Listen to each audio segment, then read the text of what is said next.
Muslims of Kwakta under Moirang constituency celebrated Eid al-Fitr with pomp and gaiety by offering namaz at 28 different masjids, including Masjid-e-Abu Bakr, located at Kwakta in Bishnupur district today. People not only visited masjid to offer namaz, but also invited people from other communities for a grand Eid feast as part of the celebration with an aim to strengthen the bond.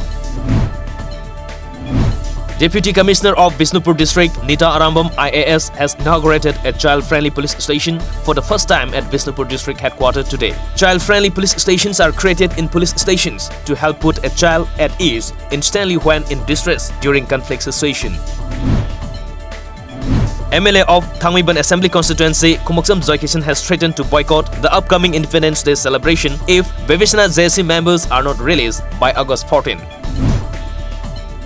President of Farmers Group Phaying Area, Ningthongzam Tomba, said that the compensation for the standing crops devastated by flood in 2017 has not yet been given to the farmers despite repeated promises by the government. The newly constructed Juri Ima Kaichal has started functioning from today. It may be noted that the market was inaugurated by Chief Minister of Manipur and Viren on September 19, 2018. Seats were allocated after a lottery was conducted by Juriba Municipal Council.